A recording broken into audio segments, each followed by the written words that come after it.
Hey guys, Maxime here with no intro, because I managed to flush down the MP4 file when I reinstalled Windows 10 after trying out Windows 7.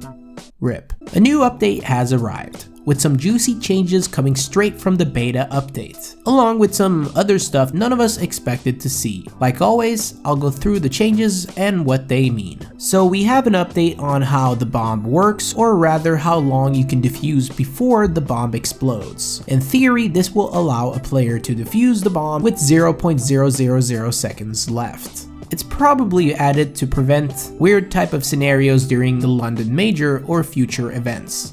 Another very interesting feature added is this Prime feature, where you will receive a warning in a competitive lobby when other Prime accounts whose trust factor may impact your matchmaking experience. It basically means that if you play with a friend and you get this red message, you should probably get new friends. Jokes aside, if you play a match with someone that has a low trust value, you'll now get a warning message. And obviously there's a high risk that you'll queue up with cheaters and toxic players. Just remember, they're all down there for a reason. I would love to know from you guys what you think about this party pooper message. Let me know in the comments. It's not your typical Valve move, but I'm intrigued. Next, we'll go down to the gameplay changes, which were introduced a couple days ago, but now they're live in the game. So let's start with the sound changes / adjustments. Shooting inside a building or tunnel, or just, in a tight environment, will give you a new reverb effect,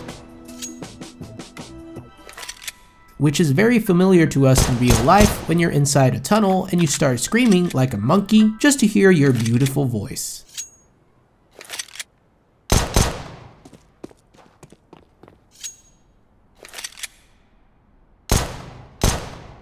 They've also mixed and adjusted the sound. Some people online thought that the footstep sounds had been changed, but Valve quickly clarified that they didn't, even though it might sound that way. Oh, and breaking vents is now a little bit louder.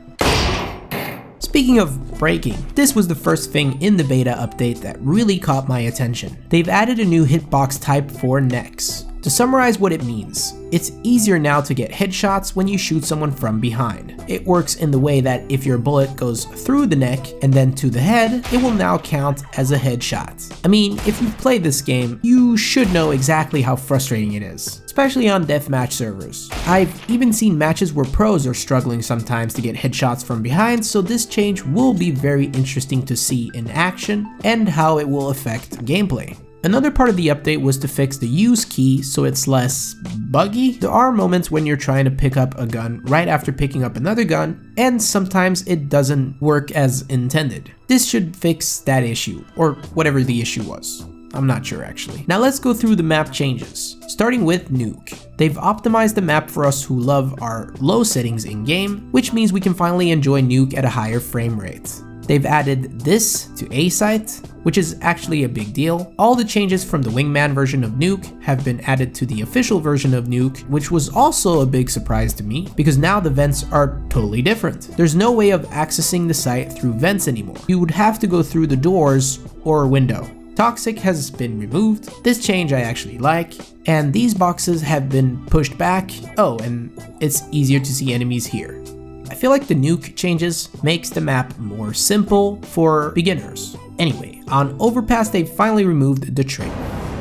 But Maxime, what they really did and was really needed was lower the ambient sounds. For example, going down lower tunnels is much quieter now. Finally. The last change worth mentioning is that this wall is much less random. You can now throw more reliable nades on it, and players will not get stuck so easily. This is the update, and it is a pretty good one. Now, I'm busy trying to get everything back in order after my mess up with the Windows installation. Also, I'm almost ready to show you one of my projects, so if you want to see more of that, just follow me on Twitter and Instagram. That was the video. I'll see you guys in the next one, and go bananas.